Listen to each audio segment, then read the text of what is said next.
Hey everyone, my name is Rooster and welcome back to Mechabellum. In today's video I'm playing against none other than one of 401's strongest, Zemp, and this is going to be a standard game, but it has a bit of a twist at the end as I will be utilizing IONIZE Raidens to close it out. Now, I decided to go for Giant Spec with Crawler and Stormcallers. If I'm expecting to play standard, it's one of my favorite packs because I still like to default towards Arcworm as a comp for me to play in these long range scenarios. I think it's still the strongest comp for that type of matchup, and it's given me a lot of success. I've played it a lot, so I feel like I've got a good understanding of how to beat my opponent whenever I go for this comp. But sometimes people will come up with some interesting ways to counter it, and so here, round one, both of us with a quick deployment, I decided to go for 2 more Fangs as I am up against Sledges and Arclights here.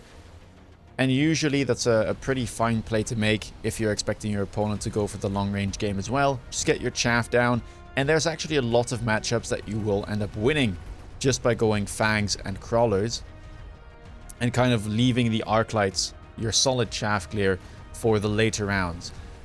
And the reason for that is that the Crawlers and the Fangs will kind of stop the enemy forces, and because of that, you'll manage to chaff clear utilizing the Stormcallers. As long as the units are kept in place, the Stormcallers are actually not the worst at chaff clearing.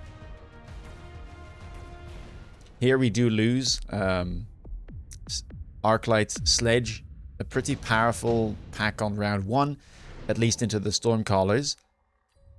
Does have a lot of hit points, so we end up losing. Now round 2, we get unit deployments and there is marksman available. My opponent immediately picks them up. Here there's a couple things I could go for. I don't really want to be stuck playing Mustangs, and I think my opponent doesn't want to either, so I decided to go for the Wasp pack. I could have also picked the marksman if I wanted. Wouldn't have been the worst thing. Pretty good into Arclights and just nice to have on the board in terms of some type of late game anti-air, because if I go into Arcworm, obviously I don't have the best anti-air, but here I decide to go for more of a tempo play, pick up the Wasp, and I know that it'll be annoying for him to deal with, and if it allows me to bait him into going for something like Mustang, I might be able to farm better with my Arclights. Speaking of which, I pick up 3 more of those, and now the board is kind of starting to look like a very normal standard board here. Opponent goes for more chaff, but this is a very flow chart type of standard game so far, right? We've got our chaff, we've got the Stormcaller start, I've now got my Arclights, and I'm probably looking to range my Arclights next turn or something of the sort. Tanks are still a little bit too tanky for me to deal with. My opponent is an Amplify spec, so the extra hit points there definitely don't help us. But as soon as I get the Sandworm on the board, these shouldn't be too much of an issue. We do end up losing the round yet again, but it's nothing to be worried about just yet. These first rounds are more about setup anyway. And I know that once I have all my puzzle pieces with the Sandworms, I should be winning. Especially into this type of board that utilizes Sledgehammers and Marksmen. Those will become rather useless once I pick up the Sandworms. Speaking of Sandworms, one of the best items in the game for it shows up. Nano Repair Kit there. I instantly decide to pick it up. Yeah, this is such a nightmare to deal with for your opponent if you manage to pick it up. I don't decide to quite go for a worm just yet. I could have though. I think it was possible. I am a Giant Spec, so I could have bought like 1 Worm and 1 Crawler, for instance. Instead, I decided to go for the Arclight range, since I was noticing my opponent did buy more chaff. And you can see him now unlocking Fangs as well. Goes for the Arclight range. Buys another Arclight. And yeah, I mean, this is just textbook, right?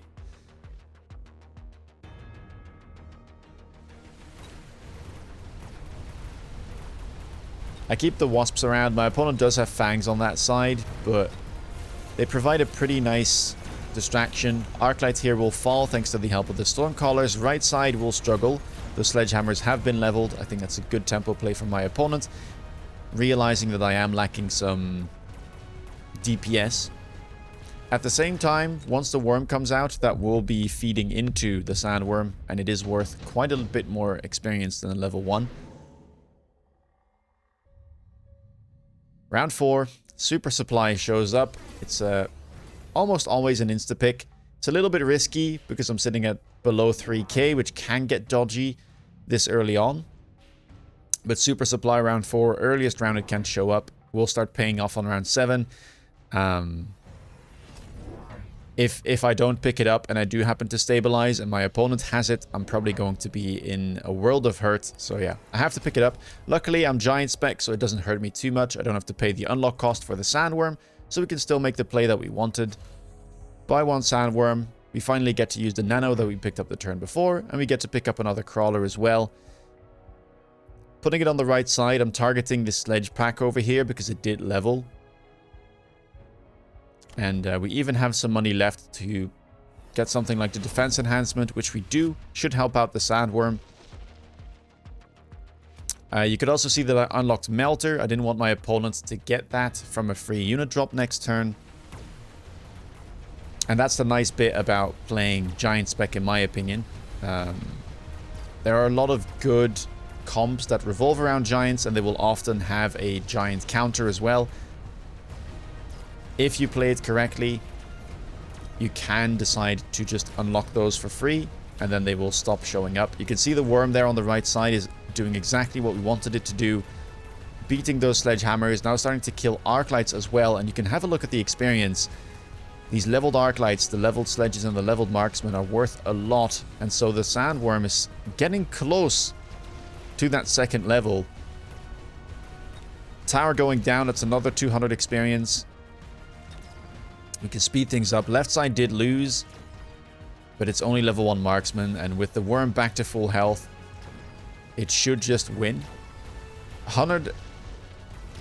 Yeah, we only need 150 more experience, so another 200 experience there from the tower means that our sandworm instantly levels up as we enter round number 5. That is a very scary prospect for my opponent. Round 5, underground threat here, I think the most logical thing to pick up. My opponent goes for efficient light manufacturing and decides that steel balls will be the counter to the worm. Now, this can work sometimes, but it is a little bit tricky, right? You have to range at the steel balls, that's for one. But even then, steel balls in standard are not great into this backline of carry arc lights, which is eventually what it is going to be. You got to remember that arc worm is a comp that revolves around arc lights for the most part. So if your opponent is forced into playing suboptimal standard boards just to counter the worm, then you can simply rely on the arc lights afterwards. Same thing if they go for something like Fortress. You can buy melters and then you're playing arc melter, which should theoretically beat the Fortresses. So we get triple steel balls. I decide to pick up another sandworm. We also do pick up the armor enhancement there for that 50% bonus HP, which will scale very, very well together with the Nano Repair Kit we have.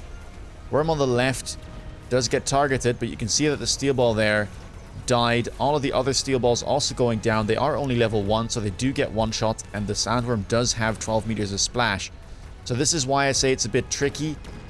It depends on where the steel balls are. If the worm manages to lock onto it, they might end up doing nothing because they do end up getting one shot.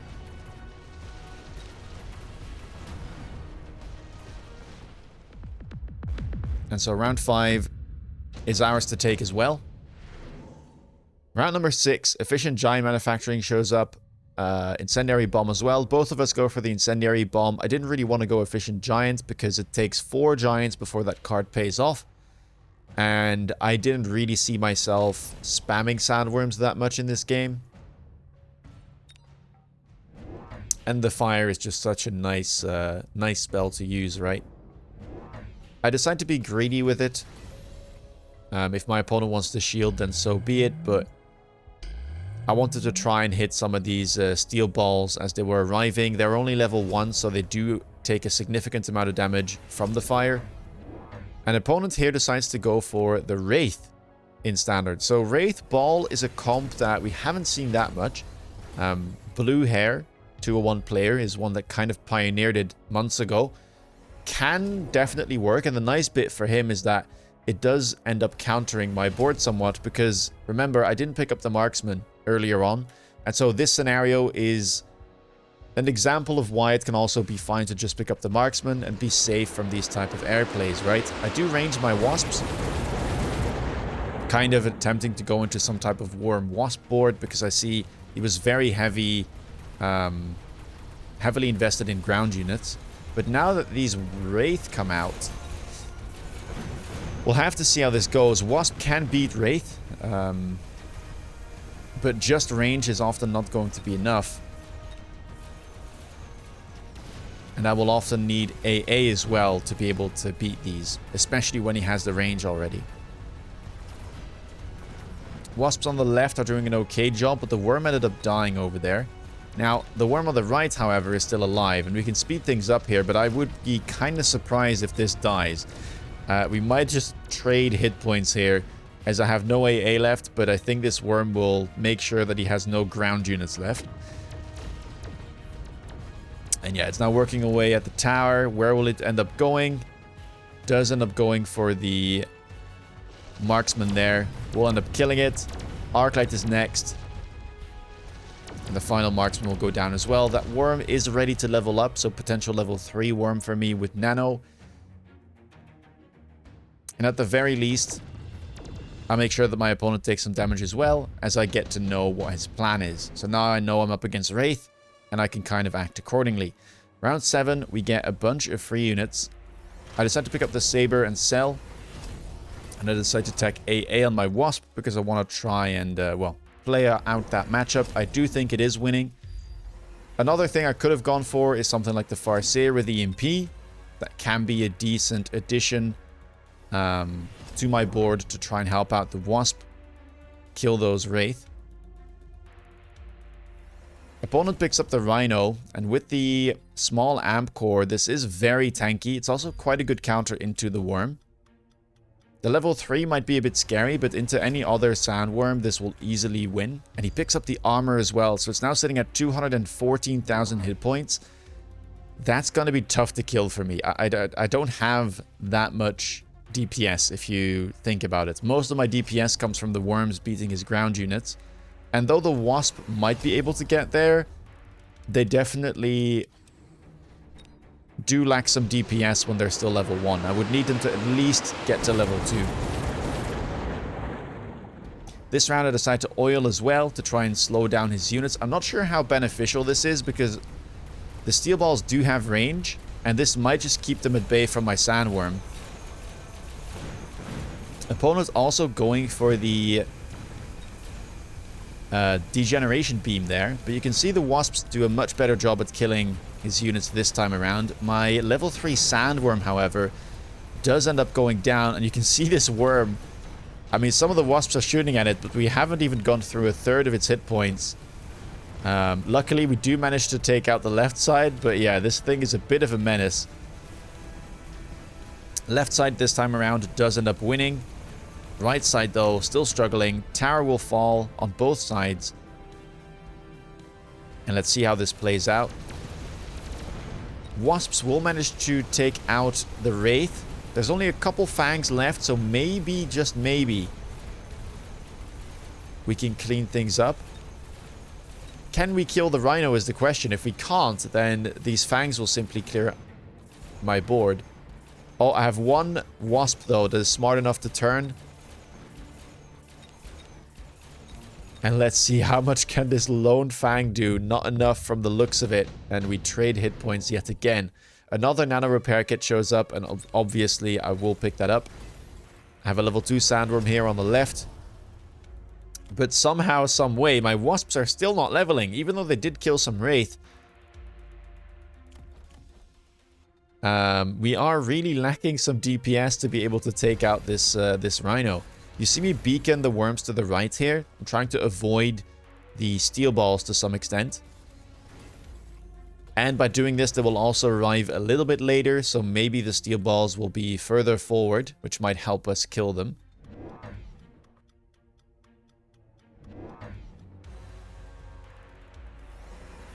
Now I decide to pick up EMP on the arc lights this turn. And I think I should still have enough damage as long as this Sandworm lives to kill the Rhino. At the same time, I also somewhat want to maybe wait for another unit drop, as we could get one on round 9 or round 10. Opponent here going for the mechanical division. That's very, very good for me, as I just went EMP. And keep in mind, EMP also does shut off the armor enhancement, so it does make the Rhino slightly less tanky. Here I decided to pick up some Phantom Rays. The main reason for that was because I was afraid my opponent, seeing the double tech Wasp, would go for something like Fort AA. And so I wanted to have something to try and tank for that. Opponent here is loaning, so am I. Temp range, mandatory at this stage of the game. Let's see how this goes. Arc lights here doing a good job though. Disabling those steel balls, getting rid of their range, getting rid of the mech div. Worms here will arrive on the right side. I did click replicate on them as well, so that we're creating some targets that will kind of defend my Sandworm, make sure that we don't get locked onto. However, Rhino there is still walking into my tower. Will it turn or not is the question. Right side here, Wasp's couple still alive, will manage to kill that Wraith. But with 2 Wraith left alive on the right side, I'm not sure if this will be enough. There's 1 steel ball that's locked onto my level 3 Sandworm there. Meaning that I will lose my strongest asset. And yeah, I think yet again this Rhino here will simply clear the entire board. Even if we manage to kill it, the Wraith would remain alive. And the steel ball, I mean, look at the damage dealt this turn. Oh my days. It is simply crazy how much it has done. And yeah, Rhino will make sure that it tanks, and so no other units will die. And another good round there from Zemp, sending me down to 1100 hit points. It's getting a bit dodgy. But now round 9, we get the 3 units I was waiting for. Now out of these ones, Phoenix maybe can help kill the Wraith and the Rhino. They are pretty good single target DPS units. However, Raiden is a pretty interesting idea as well. And I do happen to still run Ionize, which for those of you that don't know, decreases the Raiden's attack by 70%. However, each attack will cause an additional damage equal to 40% of the target's current HP. So this is very good against tanky units like, for instance, War Factory, Giants sometimes, or something like this very tanky Rhino. And the idea here was simply to, yeah, help me kill those units. It shouldn't be too bad into the Wraith either. And my opponent this turn decides to go for Fortress AA. So it actually shouldn't be too bad into the fortresses on top of things. And yeah, I decided to pick up 2 more Raidens. At the same time, it also functions as a kind of shield to Fort AA. Whereas if I pick the Phoenixes, my entire air board would be very vulnerable to Fort AA. So I think this was the better pick overall. We go range and we go Ionize. And let's see how this works out this time. Some of the Wasps finally do get some levels.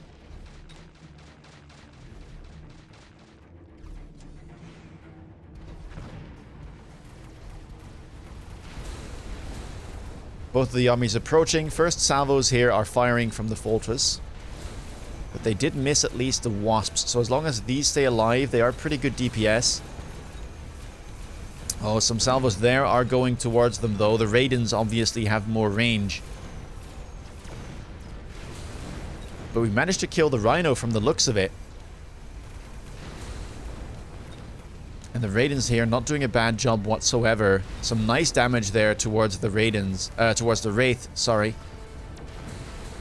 As we do manage to kill most of the Wraith, only one left alive. The awkward part about this tech is that obviously it does less damage the less hit points your target has. So here it did a big chunk, but now it's starting to require a bit of assistance as the Raidens only deal 1700 damage by clicking this tech with their regular attack. But we do manage to win. And a third Nano Repair Kit shows up. Yeah, this is a little bit disgusting. Especially for my board full of Sandworms. And yeah, just look at this. We've got 2 level 2 Sandworms with the Nano. We've got a level 3 with the Nano.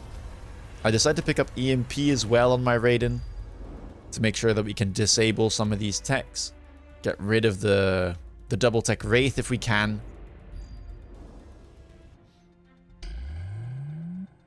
Incendiary's back off cooldown, so we're making sure here that we are shielding. I don't really care too much about the middle. Most of my chaff is on the outside, and either way I don't have the most chaff. So I didn't want to invest into 2 more bubbles. Opponent goes for oil here as well. And we just add another Raiden to the board. We do get the levels where we can. Ionize obviously doesn't scale with levels, but it can be nice to double that damage that you have, because it gets reduced so much that if you end up with only Raidens, you do need some sort of base damage to be able to finish off your targets. Opponents here going for more Wasp. This is a play I didn't quite understand. Decides to go for range and EMP. However, this simply loses to range a Wasp and gives them another target to shoot at. These Wasps are sitting at 105, whereas the Wraith are sitting at 115. So they will get in front of the Wraith and get targeted first.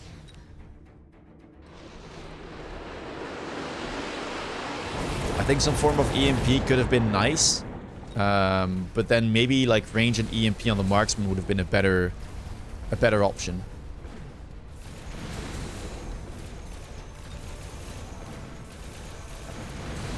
Some of the Wasps in the middle there are attacking and killing my Raiden, and there's actually still 1 left alive. And 2 here, so it isn't doing as poorly as I thought it maybe would. Right side, though, still looking very scary. And a final Ionize there does deal a bit more damage to those units. Keep in mind, Ionize does not get countered by Photon, also isn't affected by the debuff. It will always work. We've got just 1 Raiden left alive. The worms get the debuff, and thanks to that, this Raiden is able to free fire some more. The Wraith are getting distracted. And meanwhile, this Raiden is just finishing off the targets. And because of that, we managed to take the win there on the final round. Some very fortunate targeting for me. I think I might have won that either way because of how tanky the Sandworms were. But yeah, that was quite a funny ending of the game there. A different variant on the Arc Worm comp. My opponent going for the steel balls and going for a heavy airboard. I think that is one of the better potential counters to it. I've had games as well where people go early Phoenix, and then obviously I need to respond and buy something like the Marksman. From my side, it maybe could have been a cleaner game if I just picked up the Marksman on round 2 instead of the Wasp, but I wanted to try and gain some tempo. And yeah, there was a Farseer drop at some point that I maybe could have used as well. Apart from that, I think the Raiden pickup was nice. These do end up showing up often in the late game as a lot of giants will be on the board already, and it can be a nice gut shot mechanic. It works as well into things like War Factory, as I said, and yeah, on this board where there was that tanky Rhino losing me rounds time and again, I think going Ionize was a nice move. So yeah, I hope you enjoyed that. If you did, please let me know down below and leave a like. Consider subscribing if you want to stay up with my latest content, and yeah, check me out on Twitch if you want to see me play live. With that being said, take care guys, and see you in the next video. Bye-bye.